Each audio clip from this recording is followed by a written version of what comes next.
So you might have spent a lot of money on a brand new TV already, but still need bigger sound because let's face it, most TV sound systems still do not deliver the great immersive experience as a dedicated soundbar. So this soundbar right here, it is the SonicGear AirBass 5300BT. It is a 300 ringgit soundbar that comes with a wireless subwoofer and it has HDMI ARC, which is unlike other cheap soundbars that only comes with optical input. So let's talk about what's cool and what's not so cool about the soundbar.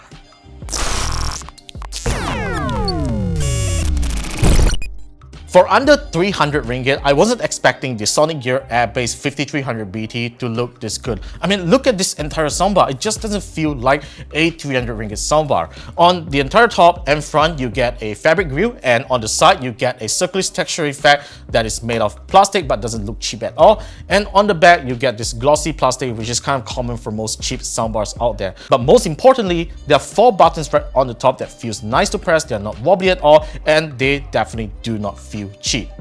SonicGear did not mention the number of tweeters it has equipped on this soundbar, but I'm just going to assume that it only has 2 tweeters based on the output that I've heard, which is kind of explainable based on these 2 holes right at the back, which serves as a bass reflex. Now, in terms of inputs, you get a 3.5mm audio in, you get an optical audio input, as well as HDMI ARC, which we'll talk about it in a bit.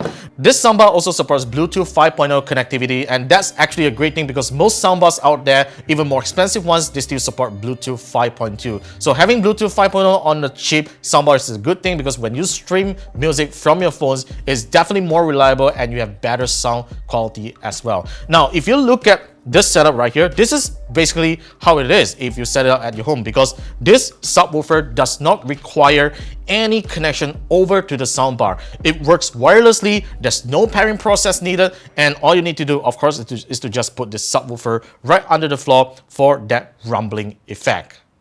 And in terms of power, these 2 devices can produce a total power of 70 watt RMS, which to be honest is not really high as compared to the regular soundbars that you see out there, but it is definitely way better than your TV's built-in speakers.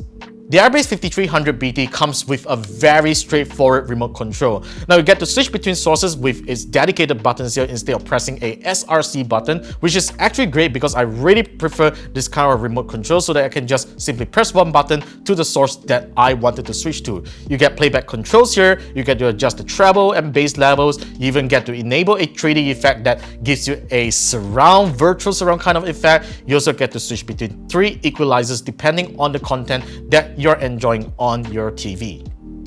Now, at this point, you might be wondering why you should be buying a soundbar with an HDMI ARC input instead of just optical input. Well, it's pretty simple, because by using HDMI ARC, not only you get better audio signals, you can also use your TV remote to control the volume of your soundbar, which actually makes it way more convenient than using the remote control of the soundbar itself. Not to say that this isn't important, but then since you are using your TV remote to control the volume of your content anyway, so why not just use one remote for everything?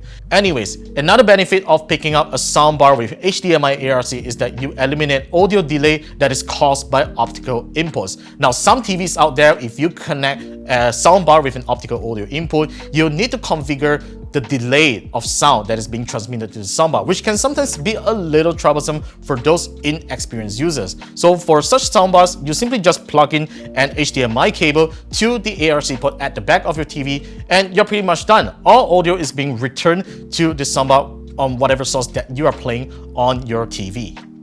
But despite being a soundbar supporting HDMI ARC input, the SonicGear AirBass 5300BT unfortunately doesn't support Dolby Digital sound format, which is a little disappointing because that means you will not be able to enjoy any form of true surround sound optimized by Dolby on certain content on Netflix or Apple TV+.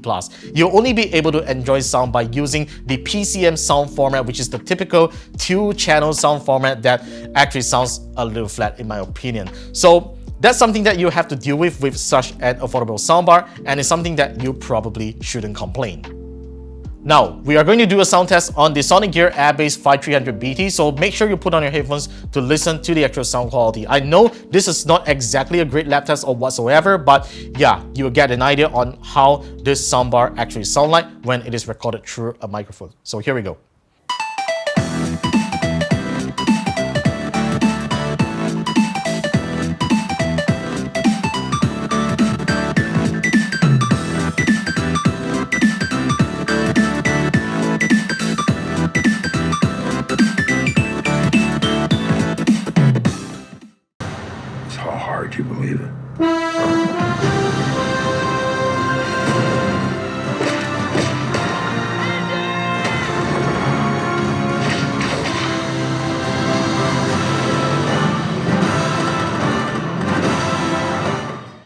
So what do you guys think about this sound test? Well, not too bad, right? I mean, for a 300 ringgit speaker, you really couldn't ask for more when it comes to clarity and in bass, because they all sound a little bit muddy, but let's keep in mind that this is just an affordable speaker with a 70-watt power, and you even get a wireless subwoofer. So overall, I am actually pretty happy with what the SonicGear AirBass 5300BT has to offer for under 300 ringgit. It definitely sounds way better than most TV speakers out there, and it's really a good alternative if you don't intend to spend a lot on a soundbar and all that, and just want a soundbar that just works for under 300 ringgit. Alright, so that's pretty much my thoughts on this soundbar right here. I think this 300 ringgit soundbar does really serve me well when it comes to like normal movie watching, and you know, just don't expect like super awesome audio out of these speakers, but they really look good in your living room. Alright, so thanks for watching this video. Let me know what are your thoughts in the comments down below, and be sure to subscribe to our channel for more videos coming right up, and I'll see you guys in the next one.